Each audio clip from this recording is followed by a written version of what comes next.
Hello student, welcome back to board busters. तो हम पहले तो चैप्टर कवर कर चुके हैं जिसका नाम रिलेशन एंड फंक्शन और इनवर्स ट्रिग्नोमेट्री फंक्शन है। तो अगला जो चैप्टर है चैप्टर 3। तो आज इस लेक्चर में हम सोचेंगे कि एक ही इस वीडियो में इस चैप्टर के जितने भी कॉन्सेप्ट हैं, इंपॉर्टेंट कॉन्सेप्ट है, सब ख़त्म कर लेंगे और इसके बाद के लेक्चर में हम इसका जो इम्पोर्टेंट क्वेश्चन उसको हम डिस्कस कर लेंगे।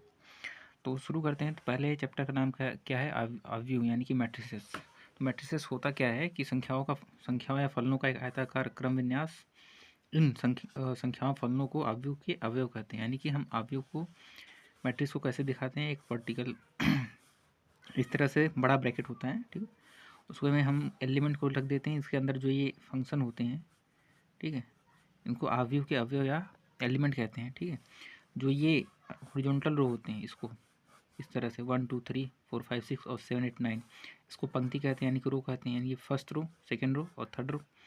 और जो वर्टिकल लाइन होती है इस तरह से, उनको कॉलम कहते हैं, यानी कि स्तंभ, यानी कि फर्स्ट कॉलम है या सेकेंड कॉलम है, थर्ड कॉलम, ठीक है। और ये 3 by 3 का ऑर्डर है। ऑर्डर मतलब कि इसमें कितने रो हैं, कितने कॉलम हैं। ये जो पहला 3 है ये नंबर ऑफ रोज को दिखाता है, दूसरा जो ये 3 है नंबर ऑफ कॉलम्स को दिखाता है। तो ये इसका ऑर्डर होगा, ठीक है।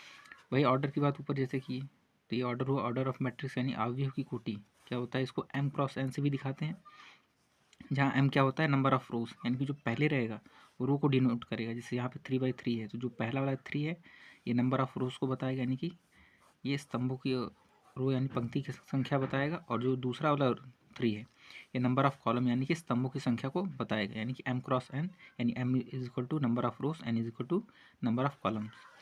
इसी तरह जैसे यहाँ पे 3 by 3 है, यानी कि 3 × 3 is equal to m cross n। ये पहला m पहले 3 को दिखाएगा, ये n दूसरे वाले 3 को दिखा रहा है। जैसे कि इस एग्जाम्पल में देखते हैं, इसका ऑर्डर क्या है, 3 × 2, यानी कि कितने रो हैं, 1 2 3, 3 रो हैं तो क्रॉस, उसके बाद 2 कॉलम है तो क्रॉस 2, ठीक है। यानी कि 3 × 2 is equal to m cross n, यानी कि m की वैल्यू 3 है और n की वैल्यू 2 है, ठीक है। अगर हम इसको 1 लेते हैं, ठीक है, इसको अगर हम 1 लेते हैं, 1 कंसीडर करते हैं, तो यहाँ से फ्रॉम 1 क्या मिल जाएगा, A11, यानी कि ये जो A11 जो है ये इस मैट्रिक्स का एक एलिमेंट है, ठीक है। A11 का मतलब क्या होता है, 11 का मतलब यहाँ पे A11 का मतलब क्या होता है, पहला रो पहला कॉलम। A12 का मतलब पहला रो दूसरा कॉलम। A13 का पहला रो तीसरा कॉलम, यानी कि पहला रो पहला कॉलम ये हुआ, पहला रो दूसरा कॉलम ये हुआ, पहला रो तीसरा कॉलम ये हुआ। इसी तरह A21 का मतलब क्या होता है, पहला रो दूसरा रो पहला कॉलम, A22 का दूसरा रो दूसरा कॉलम, A23 का मतलब दूसरा रो तीसरा कॉलम। सिमिलरली ये दिखाएगा A31 क्या दिखाएगा, तीसरा रो पहला कॉलम, A32 तीसरा रो दूसरा कॉलम, A33 तीसरा रो तीसरा कॉलम, ठीक है। A11 बराबर 1 है, यानी कि ये A11 का पोजीशन, यानी कि इसकी वैल्यू 1 है। A12 मतलब यहाँ पे A12 की वैल्यू 2 है। A13 मतलब यानी कि पहला रो तीसरा कॉलम का एलिमेंट ये 3 है। इसी तरह एलिमेंट को हम शो कर सकते हैं, A11 A12 ऐसे करके हम मैट्रिक्स के एलिमेंट को दिखाते हैं।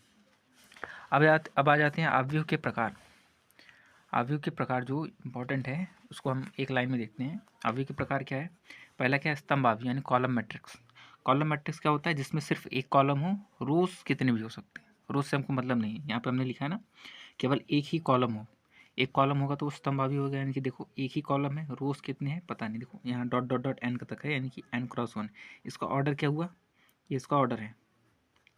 ऑर्डर कितना है, n×1, यानी कि n नंबर ऑफ रोज हैं और कॉलम कितना होना चाहिए, 1, इसलिए ये कॉलम मैट्रिक्स यानी कि स्तंभ आव्यूह होगा। पंक्ति आव्यूह क्या होगा, रो मैट्रिक्स, यानी कि जिसमें एक रो हो, कॉलम से हमको कोई मतलब नहीं, कॉलम कितने भी हो सकते हैं। जैसे इसका ऑर्डर क्या है, 1×n, यानी कि यहाँ पे डॉट डॉट डॉट मतलब है ये n कॉलम तक जाएगा, ठीक है। 1×n यानी कि पहला रो और n कॉलम, यानी कि एक ही रो होना चाहिए और n कॉलम हो, कॉलम कितने भी हो सकते हैं, 1 2 3 4 5, उसको केवल एक रो हो, उसको पंक्ति आव्यूह यानी रो मैट्रिक्स कहते हैं। तीसरा है वर्ग आव्यूह यानी कि स्क्वायर मैट्रिक्स, यानी कि number of rows is equal to number of column, जितने रोज हों उतने ही कॉलम हों। जैसे यहाँ पे कितने रोज हैं, एक रो, दो रो। तीसरा है या कितने कॉलम है, 1 कॉलम और ये 2 कॉलम, यानी कि 2×2, यानी कि 2 रो है 2 कॉलम है, इसलिए ये वर्ग आव्यूह होगा, यानी कि number of rows is equal to number of columns. अगला क्या है, विकर्ण आव्यूह यानी कि डायगोनल मैट्रिक्स, इसमें देखना होगा कि ये 3x3 का होना चाहिए, मतलब ज़रूरी नहीं है 3x3, मतलब ये एक तरह से स्क्वायर मैट्रिक्स होना चाहिए। यहाँ पे देखो ऑर्डर लिखा है ना m×m, यानी कि हमेशा स्क्वायर मैट्रिक्स ही लेंगे। m×m का मतलब number of rows is equal to number of column, ठीक है। यानी कि एक ऐसा रो मतलब एक ऐसा मैट्रिक्स जिसका ऑर्डर सेम होना 3x3 यानी कि स्क्वायर मैट्रिक्स होना चाहिए। 2x2 लो या 4x4 लो, एक स्क्वायर मैट्रिक्स हो और उसके जो डायगोनल के एलिमेंट हैं यानी कि A11 A22 A33 ये एलिमेंट जीरो की इक्वल नहीं होने चाहिए। कुछ भी वैल्यू हो सकते हैं, A11 की वैल्यू कुछ भी हो, A22 की वैल्यू कुछ भी हो, A33 की वैल्यू कुछ भी हो, लेकिन जीरो नहीं होने चाहिए। इसको छोड़कर बाकी सभी एलिमेंट अगर जीरो हैं तो विकट आईवी होगा। क्या कहा मैंने, एक मैट्रिक्स लेंगे, वो मैट्रिक्स क्या होना चाहिए, स्क्वायर मैट्रिक्स होना चाहिए, यानी कि number of rows is equal to number of column. जैसे यहाँ 3 रोज हैं और 3 कॉलम है, इसलिए स्क्वायर मैट्रिक्स है। उसके बाद इसके जो डायगोनल के एलिमेंट हैं यानी कि A11 A22 A33 ये जीरो नहीं होंगे, इसको छोड़ के बाकी सब जीरो होंगे, तो वो विकटावी यानी डायगोनल मैट्रिक्स होगा। अगला क्या है, अधिसाव्य। ठीक है, अधिसाव्य का मतलब क्या होता है, एक हम देखो इसमें भी ऑर्डर क्या है m×m, यानी कि ये स्क्वायर मैट्रिक्स हो पहले तो, यानी कि number of rows is equal to number of column हो। ठीक है, दूसरी चीज़ इस अधिसावी का मतलब क्या होगा, A11 A22 A33 तीनों आपस में बराबर हो लेकिन ये जीरो नहीं हो। ठीक है, इन डायगोनल के एलिमेंट को छोड़कर सारे एलिमेंट जीरो होंगे। देखो ये जीरो ये जीरो ये जीरो ये जीरो ये जीरो ये भी जीरो, सिर्फ ये डायगोनल के एलिमेंट A11 A22 A33 आपस में बराबर होंगे, जीरो नहीं होने चाहिए। आपस में बराबर होंगे तो वो अधिसावी होगा, और यदि तीनों जीरो नहीं है और बराबर नहीं है तो विकट आव्यूह होगा। ठीक है, अगला जो आव्यूह है यानी कि तत्समक आव्यूह, नंबर 4 आइडेंटिटी मैट्रिक्स। ठीक है, एक ऐसा मैट्रिक्स स्क्वायर मैट्रिक्स, देखो इसमें भी ऑर्डर क्या है n×n, n×n ले या फिर m×m ले। ठीक है, यानी कि देखो ऑर्डर क्या है m×m, यानी कि ये स्क्वायर मैट्रिक्स होना चाहिए, यानी कि number of rows is equal to number of columns. यानी कि देखो 1 2 3 रोज हैं और 1 2 3 कॉलम्स हैं, 3x3 का ऑर्डर है। दूसरी चीज़ इसके जो डायगोनल के एलिमेंट हो तीनों एक हो, यानी कि A11 A22 A33 तीनों की वैल्यू एक हो। यहाँ पे देखो A11 is equal to A22 is equal to A33 is equal to 1, यानी कि इसको हम क्या बोलेंगे, एक आइडेंटिटी मैट्रिक्स है, यानी कि डायगोनल के एलिमेंट 1 हो, उसके अलावा सारे एलिमेंट 0 हो। इसको I3 से दिखाते हैं। 3 का मतलब क्या होता है, इसके ऑर्डर को शो कर रहा है, यानी कि 3x3 का है तो I3 is equal to number of rows कितने होंगे, 3 होंगे, और नंबर ऑफ कॉलम्स कितने होंगे, 3 होंगे, इसलिए इसको आइडेंटिटी मैट्रिक्स कहते हैं। अगला जो मैट्रिक्स है उसको हम बोलते हैं शून्य आव्यूह, यानी कि जीरो मैट्रिक्स, यानी कि एक मैट्रिक्स जिसके हर एक एलिमेंट जीरो हो जाए। इसमें ऑर्डर्स कोई मतलब नहीं होता, किसी भी ऑर्डर को हो सकता है, हर एक एलिमेंट अगर जीरो है तो वो शून्य आव्यूह होगा। अब अगला इंपॉर्टेंट चीज़ है आव्यूह की समानता। हम याद रहे हम इस वीडियो में सिर्फ इसकी प्रॉपर्टीज़ पढ़ रहे हैं, अगले लेक्चर में अगले वीडियो में हम इसकी क्वेश्चन को पढ़ेंगे। ठीक है, अगला क्या है, आव्यूह की समानता। दो आव्यूह इक्वल कब होंगे, लेट दो आव्यूह ए तथा बी हैं। ठीक है, इनके ऑर्डर सेम होने चाहिए। दो आव्यूह बराबर कब होंगे, जब उनके कोटियाँ यानी कि ऑर्डर सेम होंगे। दूसरा, ए का प्रत्येक संगत अवयव बी के संगत अवयव के समान हो। ये दो कंडीशन है। पहला क्या है, दोनों जो आव्यूह है दोनों मैट्रिक्स का ए और बी इनके ऑर्डर सेम हो। दूसरा कंडीशन क्या है, ए का जो जितना भी एलिमेंट है करस्पॉन्डिंग एलिमेंट बी के करस्पॉन्डिंग एलिमेंट की इक्वल हो। यानी कि मैंने क्या कहा, अगर मैंने एक सेट ए लिया, A11 A12 A13 A21 A22 A23 A31 A32 A33, ये 3x3 का ऑर्डर का है पहली, और फिर हमने एक दूसरा सेट लिया बी, इसका एलिमेंट क्या है, B11 B12 B13 B21 B22 B23 B31 B32 B33, और इसका ऑर्डर क्या है 3x3। तो पहला कंडीशन तो सेटिस्फाई हो गया ये वाला कि ऑर्डर सेम होना चाहिए दोनों को इक्वल होने के लिए। तो ऑर्डर क्या है, यहाँ पे 3x3 है, यहाँ पे भी 3x3 है, तो पहला कंडीशन सेटिस्फाइड। दूसरा कंडीशन क्या है, ए का प्रत्येक एलिमेंट प्रत्येक कॉरस्पॉन्डिंग एलिमेंट बी के कॉरस्पॉन्डिंग एलिमेंट के इक्वल होना चाहिए। मतलब यहाँ पे देखो ए बराबर बी तब होगा जब A11 बराबर B11, यानी कि ए के पहले रो पहले कॉलम का जो एलिमेंट है वो बी के पहले रो पहले कॉलम के एलिमेंट के बराबर हो। ए के पहले रो दूसरे कॉलम का एलिमेंट बी के पहले रो दूसरे कॉलम के एलिमेंट के बराबर हो। ए के पहले रो तीसरे कॉलम का एलिमेंट बी के पहले रो और तीसरे कॉलम के एलिमेंट के बराबर हो। ठीक है, ये दिया गया है।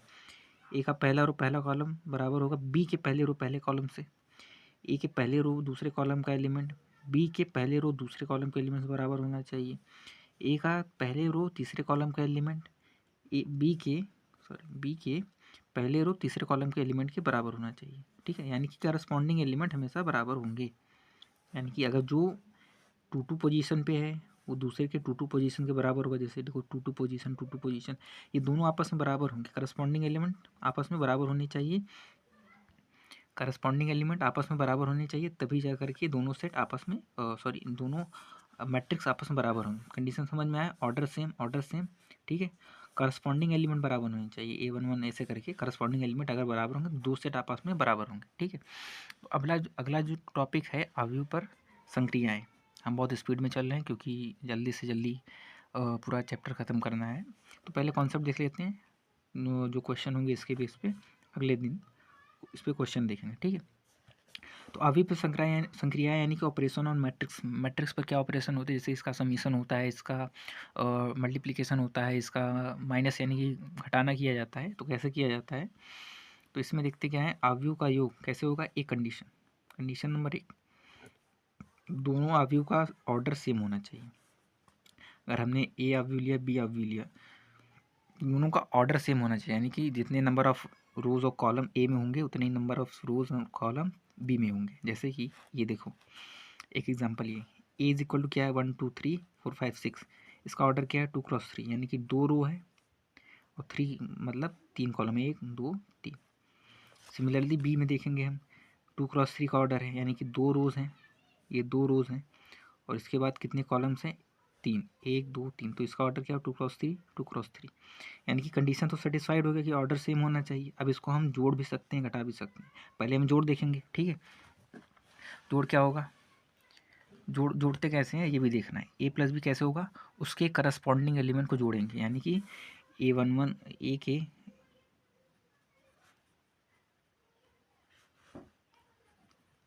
करस्पॉन्डिंग एलिमेंट बी तथा ए के करस्पॉन्डिंग एलिमेंट को जोड़ते हैं, ठीक है, को जोड़ते हैं। जैसे कि A plus B is equal to क्या दिया है 1+5, 1+5 कहाँ से आया देखो उधर, ये 1+5 करेंगे, ठीक है। अगर हम जोड़ रहे हैं, अगर ए प्लस बी निकाल रहे हैं तो 1 का प्लस 5 में होगा, 2 का प्लस 6 में होगा, 3 का प्लस 7 में होगा, 4 का प्लस 8 में होगा, 5 का प्लस 9 में होगा, 6 का प्लस 10 में होगा। क्यों? क्योंकि करस्पॉन्डिंग एलिमेंट है, A11 है, A12 है, A13 है, इसी तरह B12 है, B12 है, B11 है, B12 है और B13 है। तो करस्पॉन्डिंग एलिमेंट हमेशा जोड़ते हैं, ठीक है। इसीलिए देखो क्या हो गया 1+5 2+6 3+7 4+8 5+9 6+10, इन दोनों को सम करेंगे तो ए प्लस बी हमको मिल जाएगा ये, और इनका जो ऑर्डर मिलेगा वो भी सेम मिलेगा।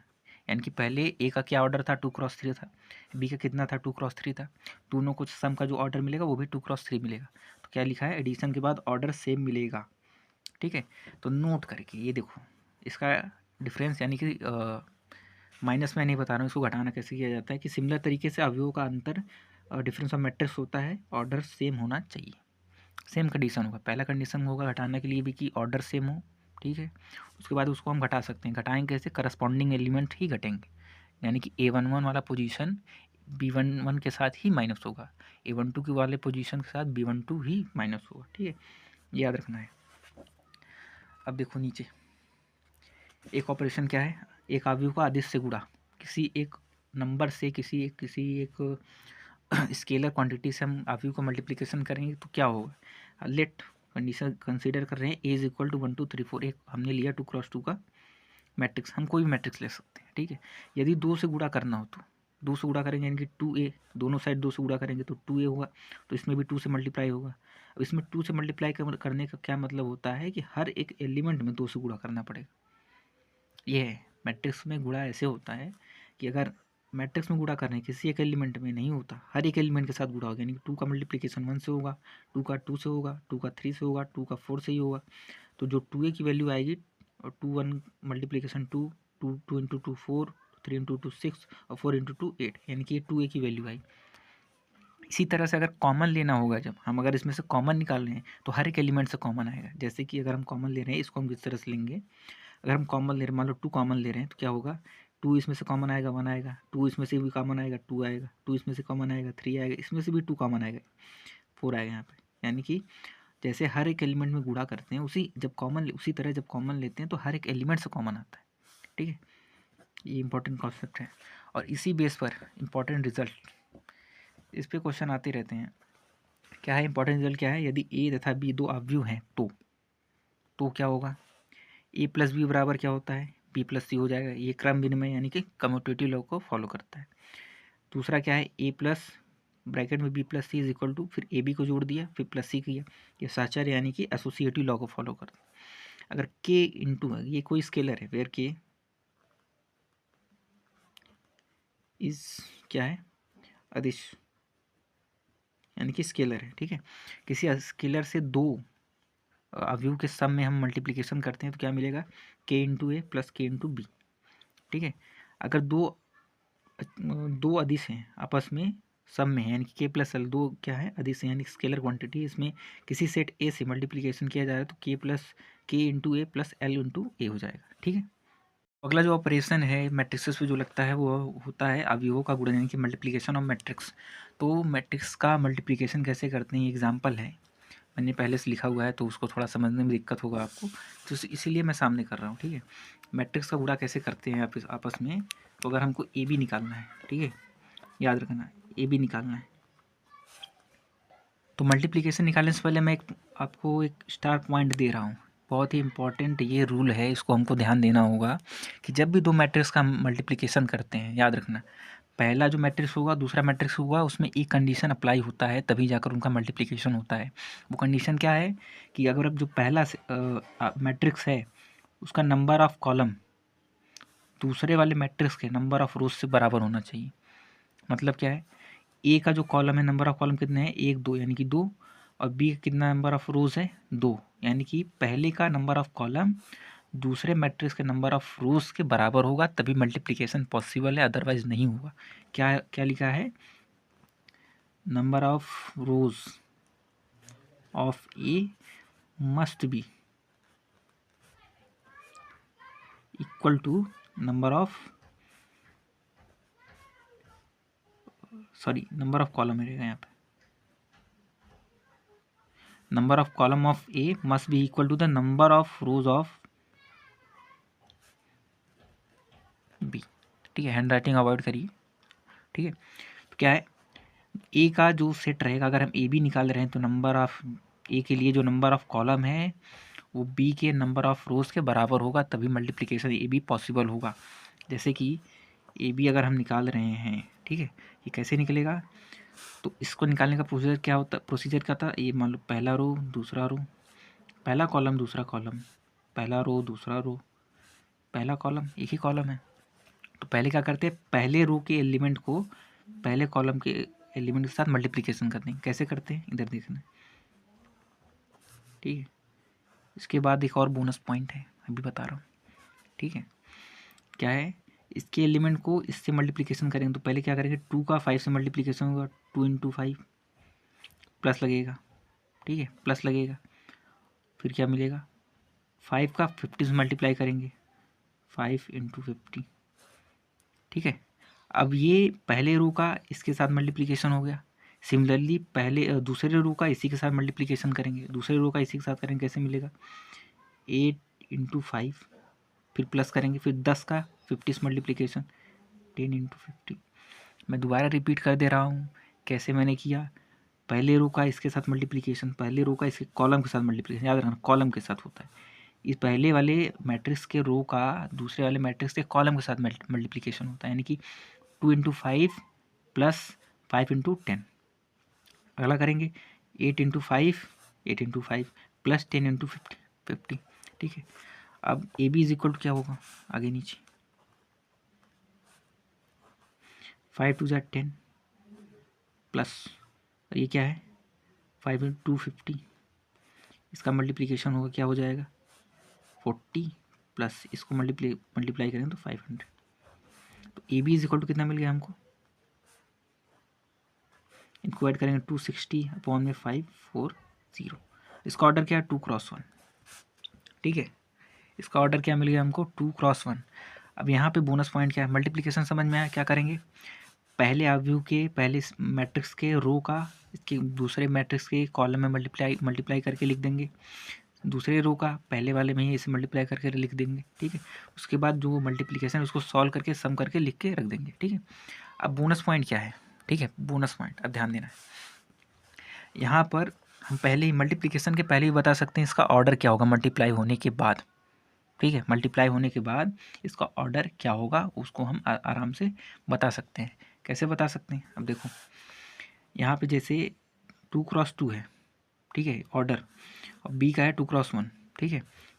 तो यहाँ पे मल्टीप्लिकेशन के लिए क्या कंडीशन है कि जो इसका number of column of A रहेगा वो number of rows of B के बराबर होना चाहिए, ये तो कंडीशन हो गया। रोज कैसे मिलेगा कि ए का जो number of column number of रोज रहेगा वो मल्टीप्लिकेशन के बाद रोज रहेगा, और बी का जो मल्टीप्लिकेशन के पहले नंबर ऑफ कॉलम मिलेगा जितना 1 है, मल्टीप्लिकेशन के बाद कॉलम रहेगा उतना, ठीक है। समझ में आया, मल्टीप्लिकेशन के पहले जितना रो ए में रहेगा मल्टीप्लिकेशन के बाद भी उसका रो ऑर्डर में रो वही रहेगा। बी में जो कॉलम रहेगा मल्टीप्लिकेशन के बाद भी वही कॉलम रहेगा, यानी कि इसका 2 इसका 1, इसका पहला ऑर्डर का पहला ये, इसके ऑर्डर का पहला वाला दूसरा वाला ये एलिमेंट, ठीक है, उसका ऑर्डर रहेगा, ठीक है। तो इस तरह से इसका मल्टीप्लिकेशन होता है, ठीक। तो अवयवों का मल्टीप्लिकेशन समझ में आया होगा किस तरह से होता है। इसके पहले इसके रो का इसके कॉलम के साथ मल्टीप्लाई, इसके रो का इसके कॉलम के साथ मल्टीप्लाई, इसे प्लस करके लिख देंगे। इधर से ऑर्डर मिलता है, तो ऑर्डर क्या होता है, ए का रो और बी का कॉलम, ठीक है। ऑर्डर क्या मिलेगा मल्टीप्लिकेशन के बाद, ए का रो कितना है 2 क्रॉस, और बी का कॉलम कितना है 1, ठीक है। तो इसको मल्टीप्लिकेशन के पहले भी बता सकते हैं कि मल्टीप्लाई होने के बाद इसका ऑर्डर क्या होगा, ठीक है। नोट याद रखना, A B always not equal to B into A B बराबर बी ए हर कंडीशन में पॉसिबल नहीं है। किसी किसी सर्टेन कंडीशन में ए बी बराबर बी ए मिल जाता है, लेकिन हमेशा ए बी बराबर बी ए नहीं होता। ए बी बराबर बी ए कब होगा, जब इसकी आइडेंटिटी मैट्रिक्स से मल्टीप्लाई की जाए, जो कि हम पढ़ चुके हैं। आई बराबर जो एक स्क्वायर मैट्रिक्स होता है जिसके डायगोनल के एलिमेंट 1 1 1 होते हैं, तब उससे मल्टीप्लाई होगा, तो ये हो सकता है, ऐसे नहीं होगा, ठीक है। तो प्रॉपर्टीज़ क्या है, पहला प्रॉपर्टीज़ क्या है, ए इंटू पहले बी इंटू सी का बी इंटू सी है इज इक्वल टू ये बराबर किसके होगा, ए इंटू बी कर देंगे, बाद में सी से मल्टीप्लाई करेंगे, यानी कि ये ऐसे लॉ फॉलो करता है, ठीक है। एसोसिएटिव लॉ एक तरह से बोल सकते हैं। दूसरा क्या है, ये डिस्ट्रीब्यूशन लॉ है, ए इंटू बी प्लस सी है, 3 मैट्रिक्स हैं ए बी सी, ठीक है। इसमें देखो ए इंटू बी प्लस सी है तो ए बी प्लस ए सी होगा, ठीक है। प्रॉपर्टीज़ हैं, अगर ए प्लस बी इंटू सी है तो ए सी प्लस बी सी होगा, ठीक है। इसको डिस्ट्रीब्यूटिव लॉ बोलते हैं।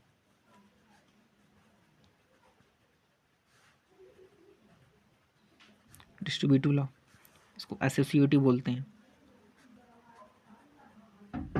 ठीक है। और जो फोर्थ पॉइंट है, I into A is equal to I A into I is equal to A, बोला है ना, अगर ए का मल्टीप्लाई आइडेंटिटी के साथ किया जाए तो इनको आगे पीछे करके मल्टीप्लाई कर सकते हैं, तो हमको पास में वही मिल जाए जहाँ ए तथा आई वर्ग अवयव है। इसके बाद elementary operation on of matrix खत्म होता है। जो लास्ट है वो अवयवों का गुणन ही है, जो कि खत्म हो गया। अब हम पढ़ते हैं अवयव का परिवर्तन, यानी कि ट्रांसपोज ऑफ मैट्रिक्स, ठीक है। तो पहले क्या लिखा है, अवयव के रो को कॉलम में या कॉलम को रो में बदलना, या तो हम रोज को कॉलम में चेंज कर देंगे या कॉलम को रोज में चेंज कर देंगे, ठीक है। क्या हो जाएगा, यदि अवयव का ऑर्डर m क्रॉस n है तो परिवर्त के बाद यह n क्रॉस m हो जाता है, यानी कि मैंने बोला ना m को n में बदल देना, यानी कि ऑर्डर इसका चेंज हो जाएगा।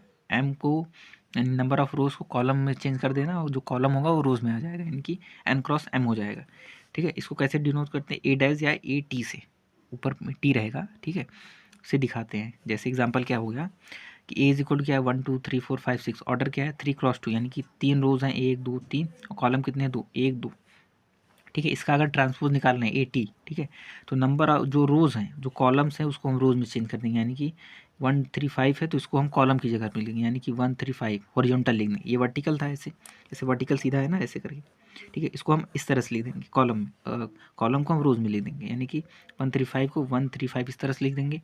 और जो कॉलम नंबर 2 है 2 4 6, उसको इस तरह से उसके नीचे लिख देंगे 2 4 6। याद रखना, जो पहला रहेगा उसको पहले में लिखेंगे, पहला कॉलम है पहले रो में आएगा, दूसरा कॉलम है दूसरे रो में आएगा, ठीक है। अब देखो 3 क्रॉस 2 का ऑर्डर था, अब 2 क्रॉस 3 का हो गया, यानी कि 2 रोज बन गए 1 2, और 3 कॉलम बन गए 1 2 3, ठीक है। तो हमने क्या ऊपर पढ़ा था, रोज को कॉलम में या कॉलम को रोज में बदलना, तो हमने कॉलम को रोज में चेंज कर दिया, ठीक है।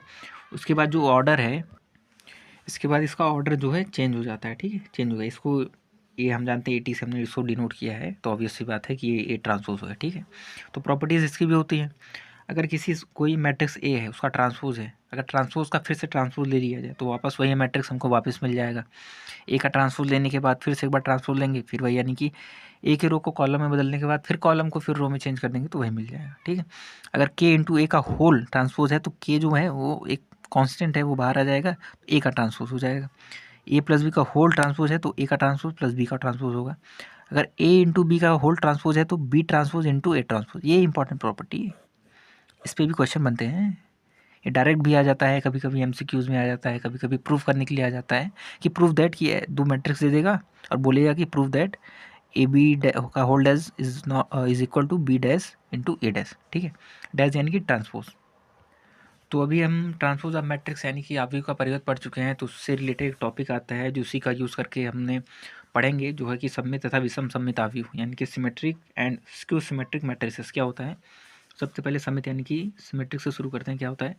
आव्यूह ए सममित आव्यूह होगा। कब होगा? यदि क्या होगा, यहाँ एक वर्ग आव्यूह है यानी कि ऑर्डर जो होगा m क्रॉस m, यानी कि जो भी होगा जितने नंबर ऑफ रोज होंगे उतने नंबर ऑफ कॉलम्स होंगे, ठीक है। सममित के लिए क्या होगा, आव्यूह ए जो होगा वो एक स्क्वायर मैट्रिक्स होना चाहिए। दूसरा A transpose is equal to A.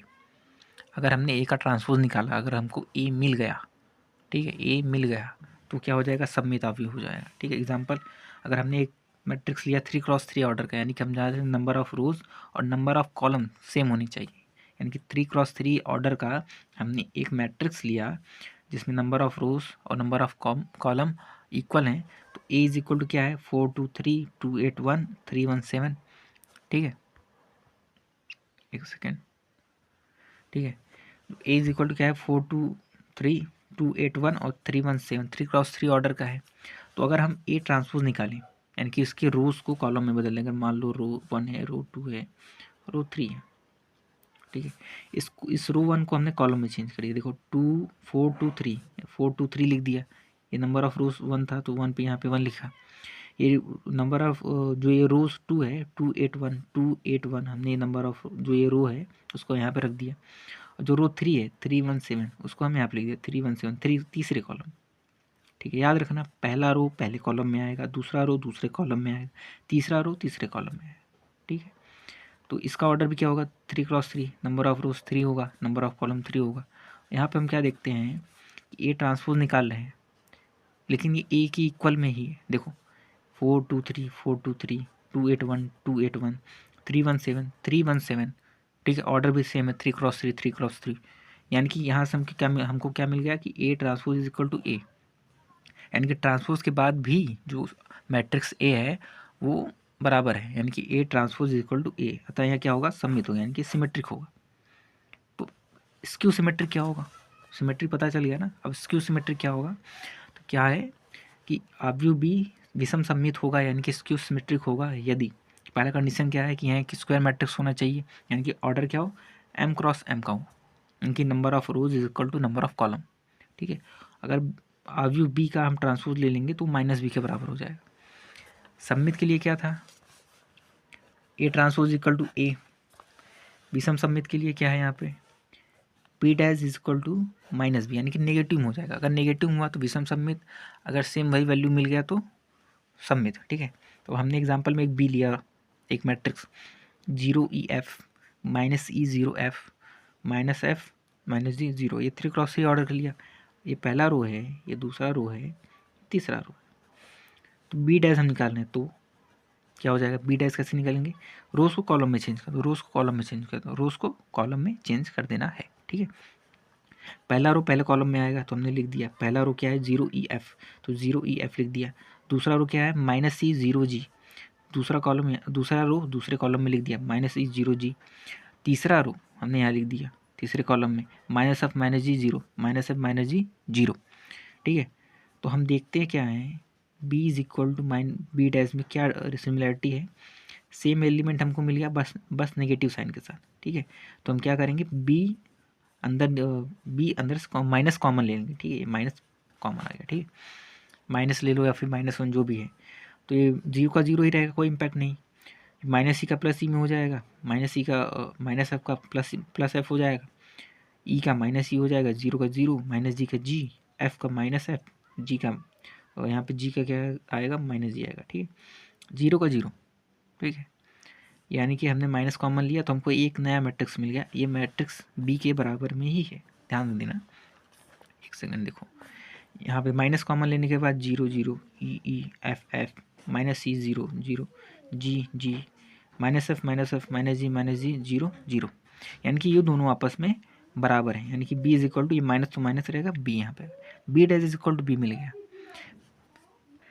यानी कि हमने एक अवयव लिया बी, जो बाद में उसका ट्रांसपोज निकालने पर माइनस बी मिल गया, इसीलिए यहाँ विषम सममित है। ठीक है, यानी कि हमने एक अवयव लिया बी, जिसका मैट्रिक्स, जिस मैट्रिक्स का हमने ट्रांसपोज लिया यानी कि बी डैश निकाला तो माइनस बी मिल गया, तो ये विषम सममित है। अगर सेम वैल्यू मिल जाता तो ये सममित होता है, यानी कि A dash is equal to A मिल जाता तो सममित, और B dash is equal to minus B मिल गया तो ये विषम सममित हो गया।